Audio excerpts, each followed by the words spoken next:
From yogis of ancient times to popular movies like Interstellar, there have been stories and some seemingly real instances about time travel.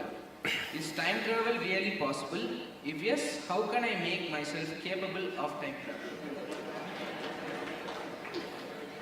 See, these things have been misunderstood very badly because science and mysticism is coming to you from Hollywood movies, unfortunately.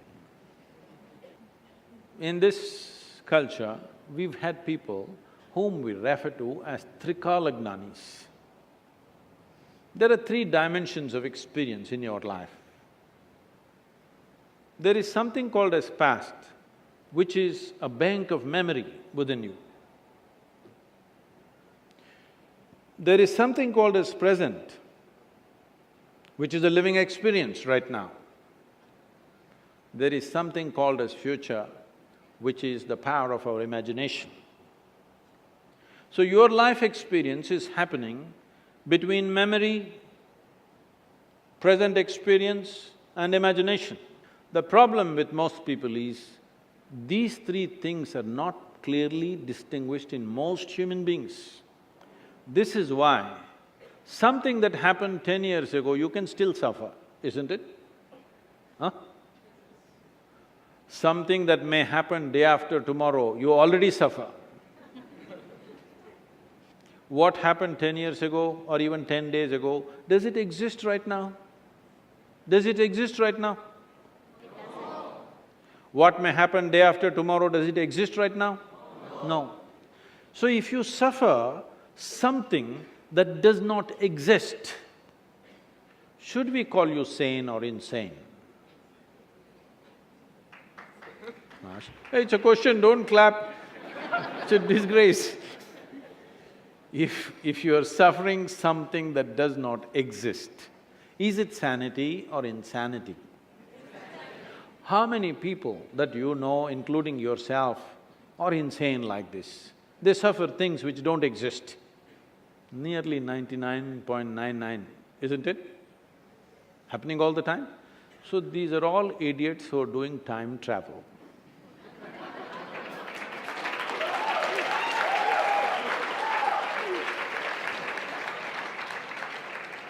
Time, in the yogic sciences, modern physics always grapples with these two dimensions, time and space, or space and time, that's how they refer to it. In yoga, we call this kala. The word kala, even in Tamil, means time. But kala also means emptiness.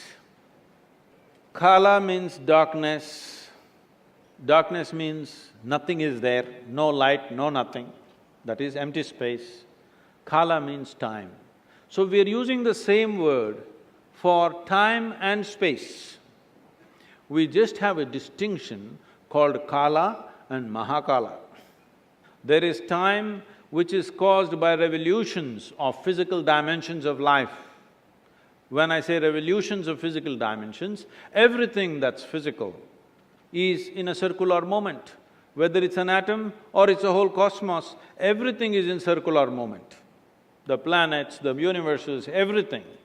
Everything that's physical essentially is in circular moment. So this is kala, the time that you know because of rotation of physical objects. If the planet spins once, we call it a day.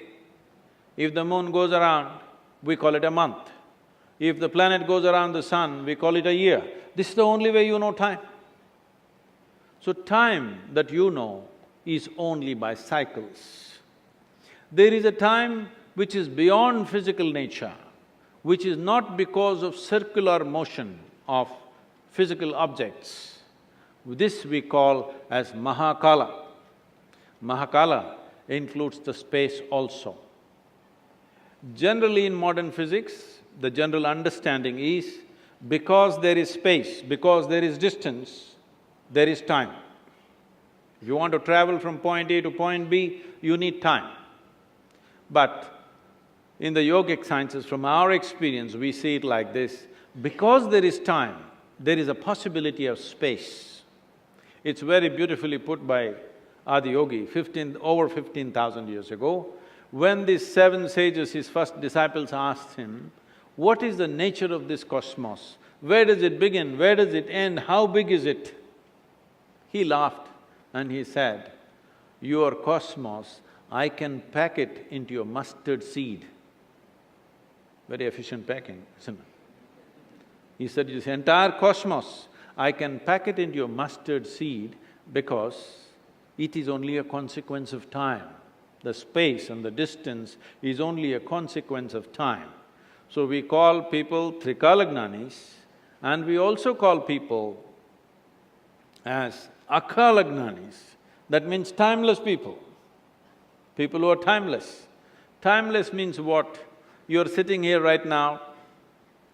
If I make you sit here for another 6 hours, no, it doesn't take that much for you. If I make you sit here for another 2 hours, Sadhguru, at least water. Okay, drink water. Drink water means, Sadhguru, that calls, okay, go and come. Another 2 hours, Sadhguru. Okay, we give you that. After that, you don't ask permission. Your body is cycles of time, isn't it? You don't have to look at the watch.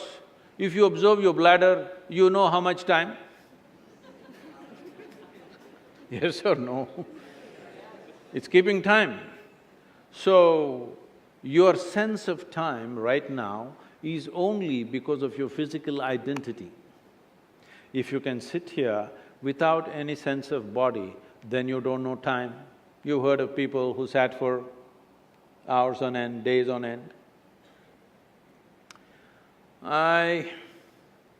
This happened to me at a certain point when I was little older than you, I was 25. I just sat in one place and suddenly I did not realize time. I thought it's 10-20 minutes, about 4.5 hours had passed. And I was like blowing with ecstasy. Then they started happening more often. If I just sat in one place and I think it's 2 minutes, hours, 7-8 hours have just passed away. One day I sat down and I thought it's maybe 25-30 minutes. I was sitting in a rural space around Mysore, and when I opened my eyes, the big crowd, India being what it is, the garlands around me, people are trying to molest my feet. Then I say, where the hell did you come from? Then they say, you've been sitting here for 13 days. I thought it's only 25-30 minutes. Only when I tried to open my legs, I found my knees were locked up. It took a lot of effort to straighten them. But in my experience, I thought it's only 25-30 minutes. But when I say this may be a little difficult to grasp. But have you noticed, on a particular day you were very joyful.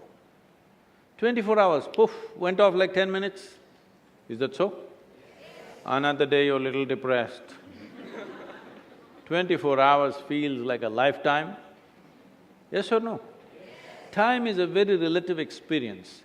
People say, how long a minute is depends on which side of the bathroom door you are. You go there and knock and they say, hey, just 1 minute, wait. 1 minute